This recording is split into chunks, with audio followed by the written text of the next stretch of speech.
مشاہد صاحب آپ کو یاد ہوگا کہ پیپلز پارٹی اور مسلم لیگ نون کے درمیان ایک چارٹر آف ڈیموکریسی ہوا تھا. نواز شریف صاحب نے بھی سائن کیے تھے, محترمہ بینظیر بھٹو نے بھی سائن کیے تھے.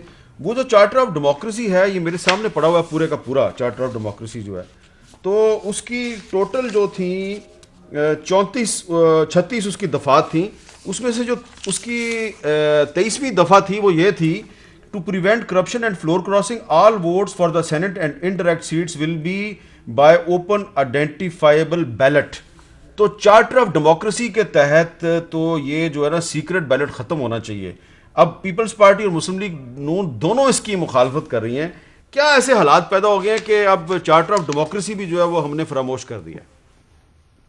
پہلی بات تو یہ ہے کہ میر صاحب جب 2013 میں مجھے یاد ہے کہ ایک کیس ہوا تھا یہ الیکشنز کے بارے میں, تو مجھے چیف جسٹس افتخار چودھری صاحب تھے, انہوں نے بلایا تھا. میں خود سپریم کورٹ میں پیش ہوا تھا. انہوں نے پوچھا تھا الیکشنز کے بارے میں نے کہا بڑا افسوسناک بات ہے کہ جو الیکشن جو ہے ایوان بالا کا, کئی جگہ الیکشن نہیں ہوتا, آکشن ہوتا ہے. I am sorry to use the word auction. اور یہ ہے کہ پیسے کا خرید و فروخت جو کامران مرتضی صاحب نے بھی فرمایا, اور یہ ایک ایشو بہت پرانا چل رہا ہے. اور واقعی یہ جیسے اوپن آئیڈینٹیفائی اس طریقے سے ہونا چاہیے تاکہ کم سے کم ٹرانسپیرنٹ ہو, اور اس میں پیسے کا استعمال خرید و فروخت نہیں ہونا چاہیے.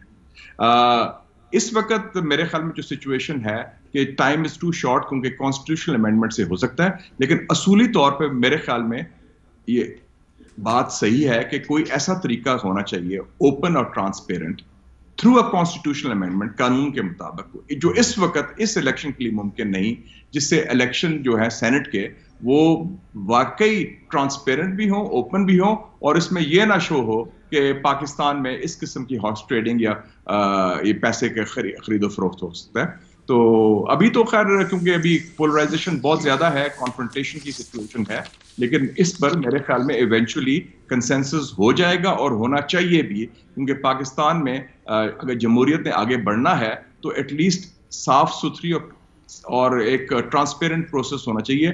elections to the highest office which is parliament, چاہے lower house ہو یا upper house ہو. تو علی نواز عوام صاحب, مشاہد صاحب کی گفتگو جو ہے وہ بڑی بیلنسڈ گفتگو ہے. ایسا لگ رہا ہے کہ وہ کہہ رہے ہیں کہ اس وقت تو حالات نہیں ہیں, لیکن جب یہ سینٹ کا الیکشن گزر جائے گا اس کے بعد کانسٹیٹیوشنل امینڈمنٹ سے یہ سب کچھ ٹھیک ہو سکتا ہے. اچھا اس میں دیکھیں بات ہے کیا, دیکھیں جو پولیٹیشین ہوتا ہے نا حامد بھائی, وہ اپنی مورل سٹینڈنگ کی وجہ سے اپنی ہر چیز گین کرتا ہے یا لوز کرتا ہے.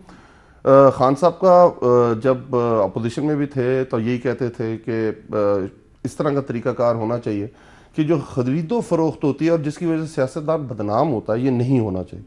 تو اس کے لیے اگر آپ کو یاد ہو تو ہم نے اپنے 20 MPs کو پارٹی سے نکال دیا لاسٹ سینٹ کے الیکشن سے, اور ہم اس کی طرف آگے بڑھے.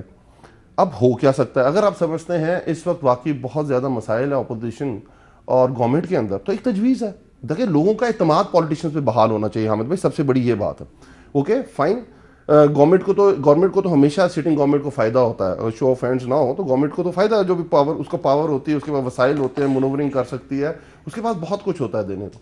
پر اس کا طریقہ یہ ہے, جیسے 18ویں ترمیم ہوئی تھی, 18ویں ترمیم میں یہ کہا گیا تھا جب پاس کی گئی تھی, اس میں بہت ساری چیزیں نیکسٹ ٹینیور کے لیے رکھی گئی تھی کہ نیکسٹ ٹینیور میں یہ چیزیں امپلیمنٹ ہو جائیں گی. آپ کا بحال ہو جائے گا سسٹم میں, لوگوں کا سیاستدانوں پہ اعتماد آئے گا, آئیں بیٹھیں اسٹینڈنگ کمیٹی کے اندر اور اس دفعہ اسے پاس کریں سینٹ الیکشن میں. اگر آپ سمجھتے ہیں بد اعتمادی ہے, اس کو نیکسٹ ٹائم کے لیے رکھ دیں تاکہ لوگوں کو یہ ہو کہ بھائی آپ بیٹھ رہے تھے اس وقت بد اعتمادی تھی, پر نیکسٹ ٹائم کے لیے. بڑی اچھی بات کی آپ نے.